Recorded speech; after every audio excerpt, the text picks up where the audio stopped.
All right, so welcome back everybody to another episode of the Gintama Manga review.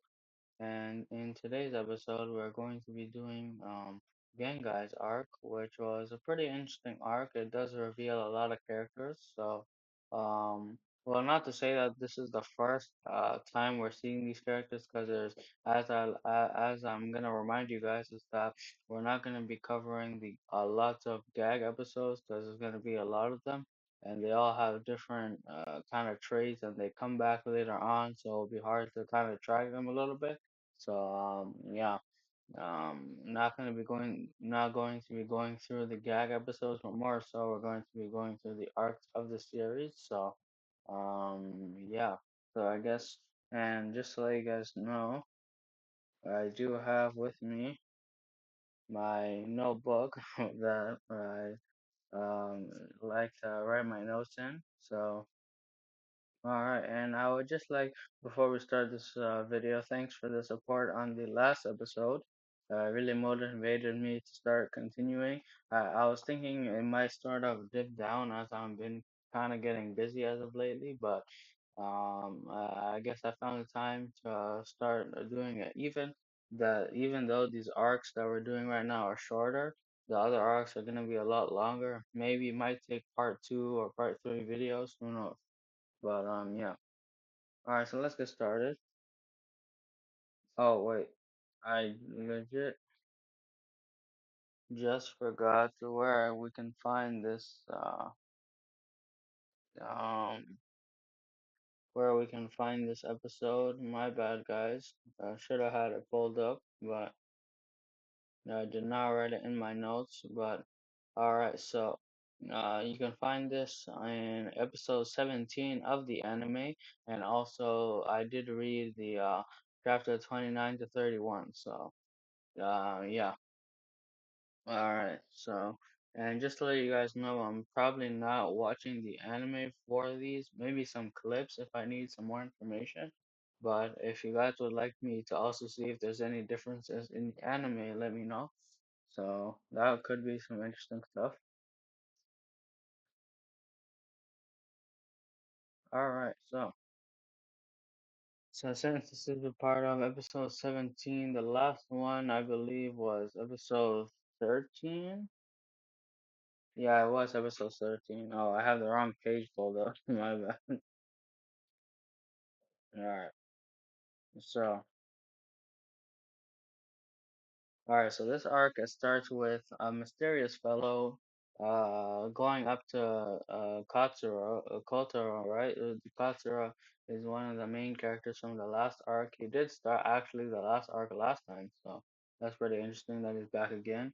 But this guy, he's ended up calling him Zura, or Zura, um, it's sort of similar to how Gintoki calls him, and he might be someone who knows him from the past as well, back when they were fighting the Amanto and people like that. So he also knows that the Joishi captain, which is like sort of against the police, where they don't want them in Amanto to live in peace, I guess. So they started fighting them. I guess that's what it was back in the day.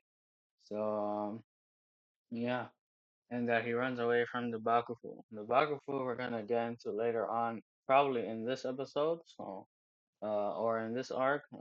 They are interesting characters that we can learn from.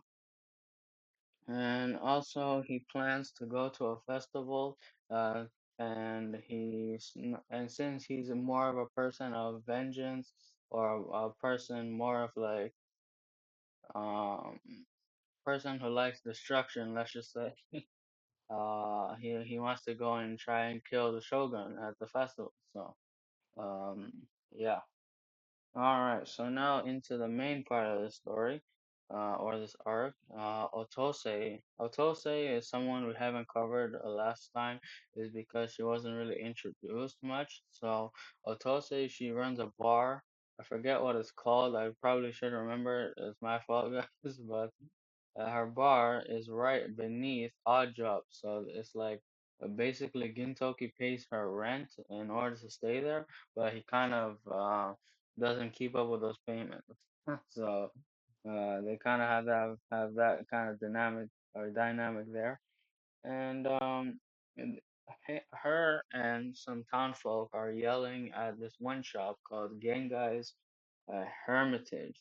So, all right, and then the Odd Jobs gang, as you guys know, Gintoki, Kagura, and Shinpachi, they go up to the shop with a mic and what do you call those things? Like not an amplifier, but a speaker. Yeah, a speaker. And then Shinpachi just starts going crazy on the mic, starts roasting the guy, and then very loudly, and then he ends up opening the door. But when they open the door, they end up seeing a giant robot. So now we know that um this guy he likes machines and he likes to build them as well. And also this giant robot, his name is Saburo, and he does know a little bit of English, I believe. So uh sorry guys, I don't know where I stopped there. Um Yeah. He starts flailing around Gintoki because he's a giant robot. He sees them as a threat, I guess.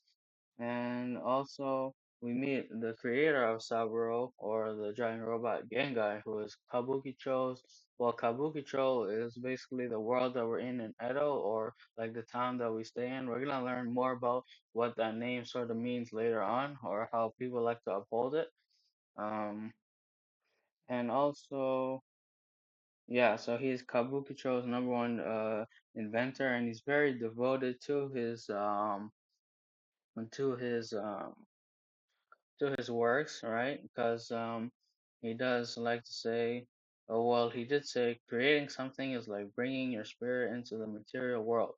All these guys are like my beloved sons, which we will get into later on, which is very interesting that he did say that. Um, And then Gintoki, he's like, it looks like your son is in a pinch. And then Kagura legit just chucks this guy outside, and then now he's kind of broken, and now they need to fix him. Reason why is because Gengai mentions that there will be a festival celebrating the 13th year of no isolation laws. So, and that the shogun will be there, and the Bakufu asked him to create something and bring it to the festivals, like a machine was. So, and the one reason that he says his robots are like his beloved sons is because that he named one of his robots Saburo specifically after his one of his sons Saburo. So Saburo will get into a bit later on, or well, you guys will see. So.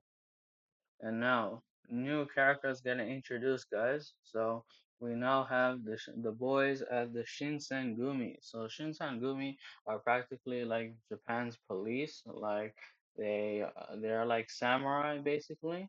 And even though samurais are banned, like yeah, they're probably the only ones allowed since they work for the Bakufu. So the characters there.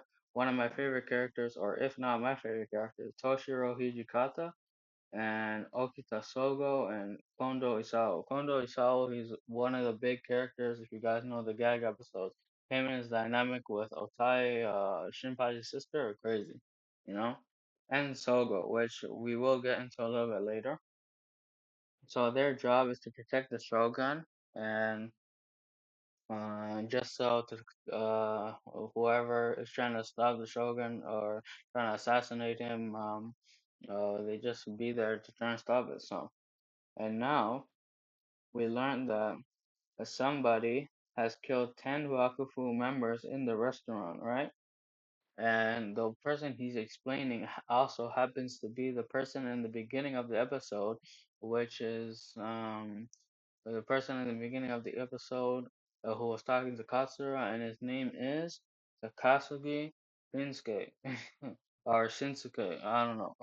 I don't know what's better to say, but yeah.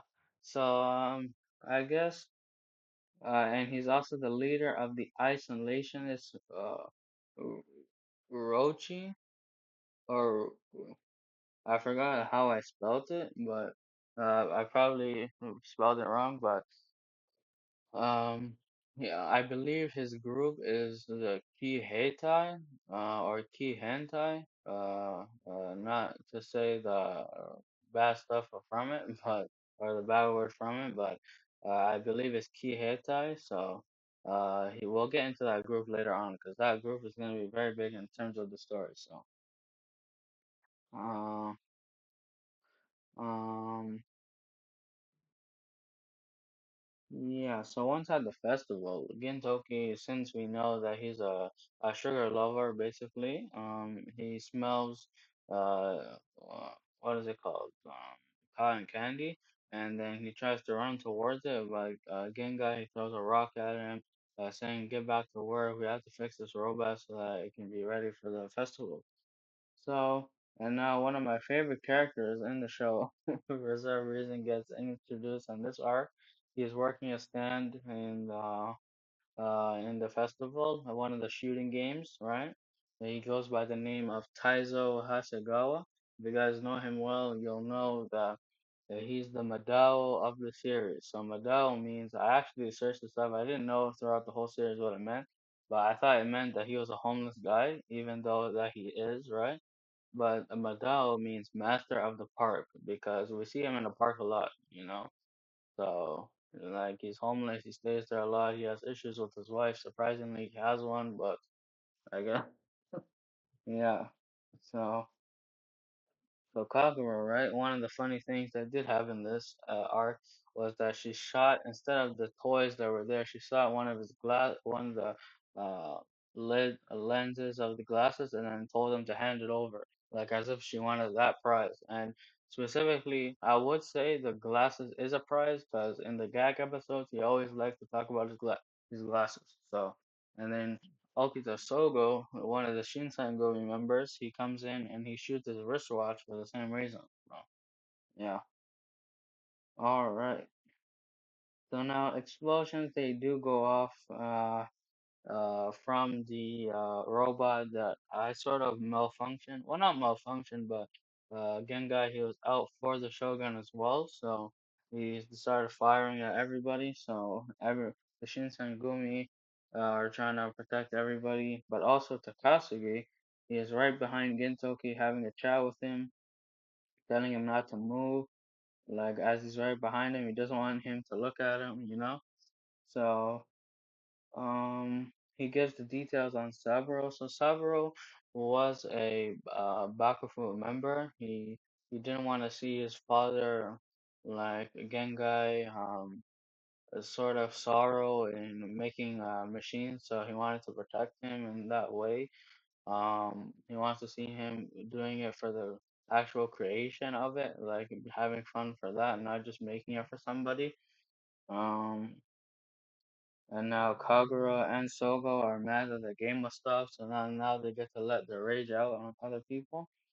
And I guess Gintoki and Gengai have a chat, and he ends up slashing up Saburo. So, or Gintoki ends up slashing Saburo, and I guess that's it for this arc. So we end up stopping the crisis, and um, yeah, so one thing before the arcs ended, there is one thing I would like to get to, but it does kind of tie in with the quote of the arc that I would like to say. So the quote of the arc is, it comes from Takatsuki Shinsuke, very prominent character of this arc, or aside from Game Guy. So, and he said, "I'll just crush everything until the beast ceases its growling," as Pastor called him a beast. So, and then he's like, "I'm fine being a beast because I'll just crush everything until the beast ceases its growling." So, take it as you will,